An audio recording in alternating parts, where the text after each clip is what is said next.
Welcome to our second virtual Memorial Day observance. This one is our 153rd Memorial Day observance for 2021. My name is Robert Bromley. I'm the chairman of the Veterans Advisory Board for the City of New Bedford. Today, the city marks the 153rd annual observance of Memorial Day during a time in which the nation is now climbing out of a global pandemic and economic crisis. And again, although our parade and numerous services across the city were derailed this year, the city and its veterans did not veer from honoring our men and women of the city who gave the ultimate sacrifice for this nation, who have since passed into history.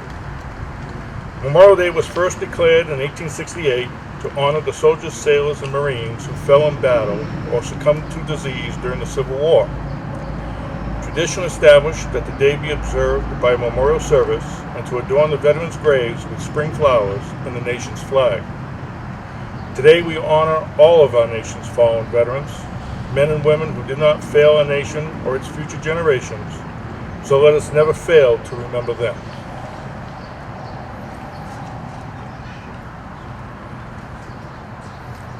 At this time I'd like to bring up Father Michael S. Racine as pastor of the Holy Name of Sacred Heart of Jesus and the St. Lawrence parishes of New Bedford for the Memorial Day prayer.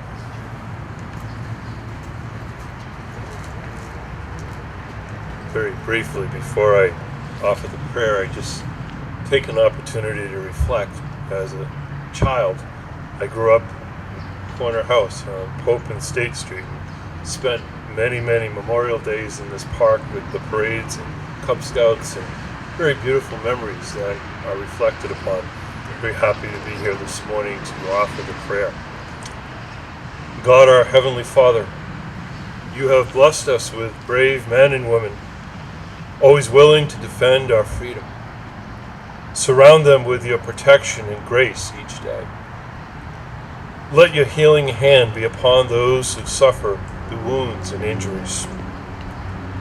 On this Memorial Day, we recall those who have made the ultimate sacrifice, that they rest forever in your holy presence.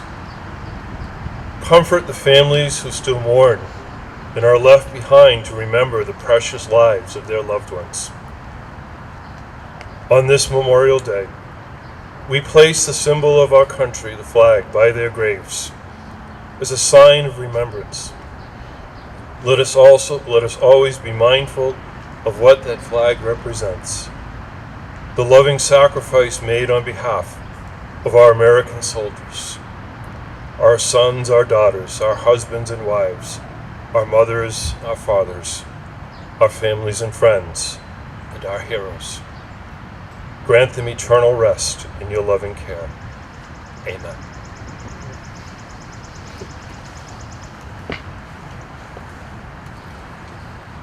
At this time I call upon City Council President Joseph Lopes to pledge allegiance. I pledge allegiance to the flag of the United States of America and to the republic for which it stands, one nation, under God, indivisible, with liberty and justice for all. Thank you, Council President.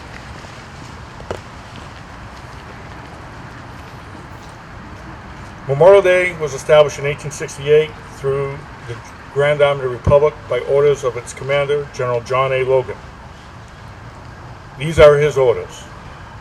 General Order Number 11, Headquarters, Grand Army of the Republic, Washington, D.C., May 5th, 1868. The 30th day of May, 1868, is designated for the purpose of strewing with flowers or otherwise decorating the graves of comrades who died in defense of their country during the late rebellion, and whose bodies now lie in almost every city, village, and hamlet churchyard in this land. In this observance, no form of ceremony is prescribed, but posts and comrades will, in their way, arrange such fitting services and testimonials of respect as circumstances may permit. We are organized, comrades, as our regulations tell us, for the purpose, among other things, of preserving and strengthening those kind of fraternal feelings which have bound together the soldiers, sailors, and Marines who united to suppress the late rebellion.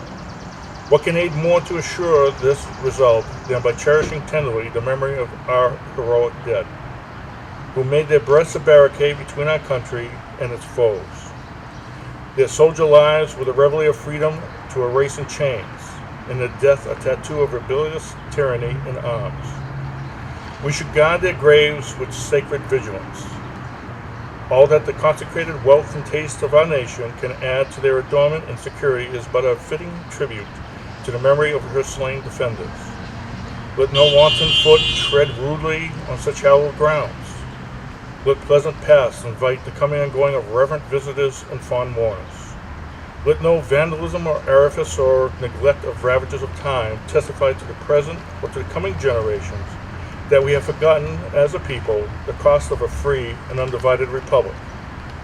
If other eyes grow dull and other hands slack and other hearts cold in the solemn trust, ours shall keep it well long as the light and warmth of life remain in us.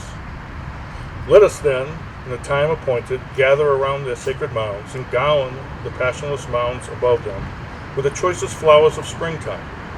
Let us raise above them the dear old flag they saved from dishonor.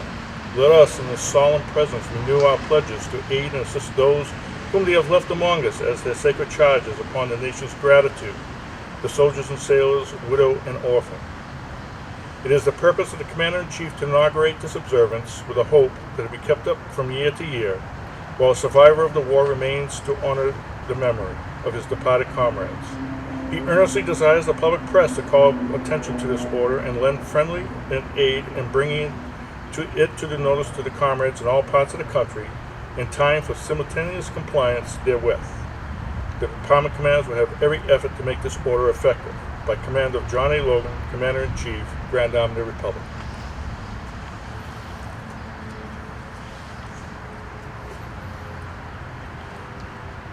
At this time, I'd like to recognize some of our guests that we have here. We do have two of our state representatives, Chris Hendricks and Tony Cabral from New Bedford, as well as our City Council President, Joseph Lopes, and our past Veteran Service Officer, Dan LeBlanc, who is also a representative of the Vietnam Veterans of America, as well as the VFW and the Marine Corps League. I now call upon Mayor Jon F. Mitchell to deliver the annual Memorial Day address. Thank you, Bob, and good morning, everyone. First, I'd just like to offer a word of thanks for this ceremony, to those who made this ceremony possible, and that's especially Bob Bromley and our Director of Veteran Services, Chris Gomes, who are to my right and left, for those of you who are viewing at home.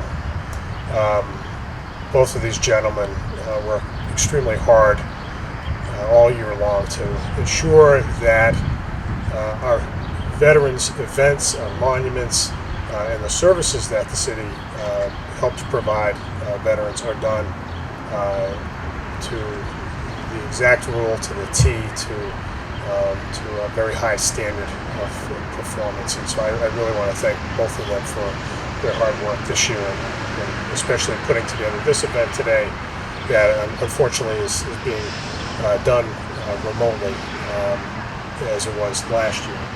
I also want to thank, by the way, the work of DPI under the leadership of Jamie Pont for all the work that they've done to make the park look just so as it should, as becoming of this event, as well as all of our cemeteries, and ensuring that that all the graves, veteran and other, are the way they should look today on Memorial Day. We look at this event, and of course, we'd like to have this have an ordinary Memorial Day parade as we do every year, which is a big tradition in New Bedford. But the sentiment is just the same. And for those of you who are here today, we really appreciate your showing up. And Memorial Day, in some ways, is an act. The celebration, the occasion, commemorates and pays tribute to really the ultimate act of showing up. That is to say, of sacrificing one's life for one's country. And although this year the pandemic has consumed our attention and our energy and our focus, today, despite the emergence from the pandemic, we focus on what Memorial Day is really about.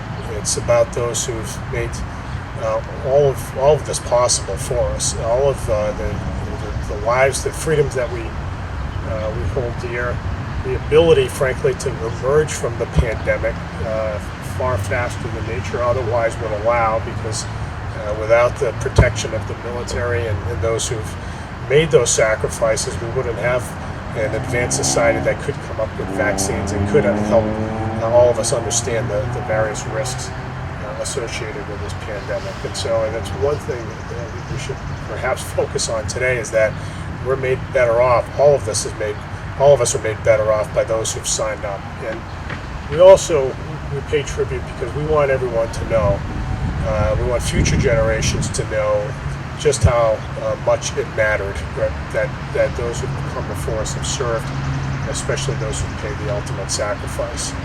If we are, again, to paraphrase George Washington, a country's ability to fight wars of the future is directly proportional to the way that it honors the veterans of past wars. If we are truly to continue to perpetuate the republic that has made our lives, our way of life possible, that we are, it is fitting and appropriate that we continue to honor those who raised their right hand and swore an oath, and again, especially those who paid the ultimate sacrifice. So I appreciate everyone's being here today. For those who are watching on cable access, we appreciate your taking time out of your day. We look forward to Veterans Day, which we fully expect to have a normal parade, and we hope that everybody comes on out and has the opportunity really to pay tribute to veterans. And then, of course, we'll be back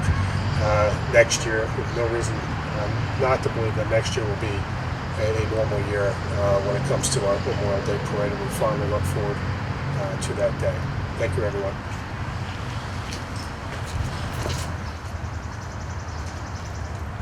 Thank you, Mayor Mitchell. At this time, we will be entering in what we refer to as the honor program of our service.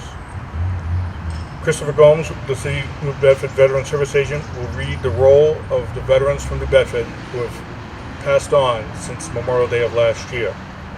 At the conclusion of that, he will direct Mayor Mitchell and Dan LeBlanc to placement of the wreath by the monument here at the Common. And following that will be the sounding of taps. Honor Roll of New Bedford's veterans who have passed.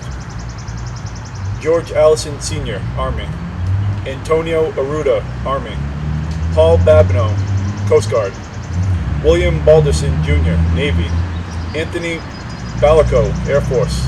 Elaine Barmer, Air Force. Dennis Beck, Army.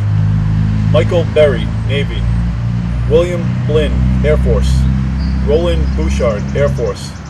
Clarence Bryant, Navy. John Burgo, Army. Henry Carlier, Army.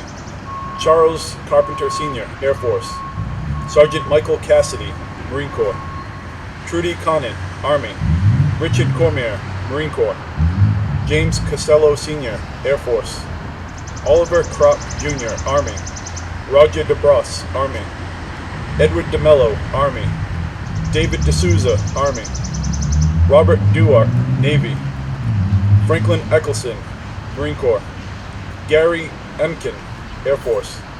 John Flynn Jr., Navy. Antone Forts, Army. Raymond Fournier, Army. Paul Fraser, Air Force. Jimmy Freitas, Navy. Ernest Gamboa, Army. Arthur Garganis, Army. Alfred Gilmore, Army. Peter Gomes, Army. Agustino Gonzalez, Army. Roger Goyette Jr., Air Force. Gary Gray, Army. Herbert Green, Navy. Ollie Hagen, Navy. Richard Haskins, Marine Corps.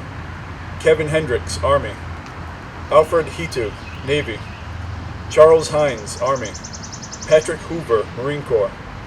Arthur Jakes III, Air Force. Albert King, Army. Dimitris Konstantinos, Army. Ernest Lobby, Coast Guard. Rennie Langlois, Navy. Emile Lapointe, Army. Charles Little Jr., Army. Robert Lopes, Air Force. Priscilla Loro Fonseca, Air Force. Paul Mallow, Air Force. Emile Martel Jr., Army. George Martin, Air Force. Manuel Medeiros, Army. John Moniz, Army. John H. Moniz, Marine Corps. Andrew Nadolski, Army. Joseph Noya, Army. Arthur Oliveira, Navy. Donald Oliver, Army. Gennaro Ost, Army. Amando Pinto, Navy. John Pinto, Army. David Plaskin, Army. Raymond Botvin, Army. John Pryor, Army. John Raymond, Army. Theodore Ramus, Merchant Marines. Boslaw Regula, Army. Alfred Rock, Navy. Benjamin Rose Jr., Air Force. David Ryan, Army. Henry Saltzman, Army. Jose Serpa, Army. Richard Simmons, Army. Robert Simmons, Air Force. Matthew Siwick, Navy. Charles Smith, Air Force. Daniel Solimini, Army. Henry Stoughton Jr., Coast Guard. Douglas Swain, Army. James Sylvia, Army. Robert Sylvia, Navy. Kenneth Tavares, Air Force. Frank Texera, Army. Oliva Vaness, Air Force. Gilbert Vareo, Navy. John Vieira Sr., Army. Algie Wheatley Sr., Air Force. Robert Whitehead, Navy. Pete Wild, Army. Arthur Wood Sr., Air Force. The city of New Bedford lost 95 veterans from last Memorial Day to this memorial. May they all rest in peace. At this time, I call on Dan LeBlanc and the mayor to place the wreath.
I'd like to thank everybody for coming out, supporting the Memorial Day Parade, and for everybody at home. We look forward to having you Veterans Day and next Memorial Day as well. This will conclude our services here in Clasky Park.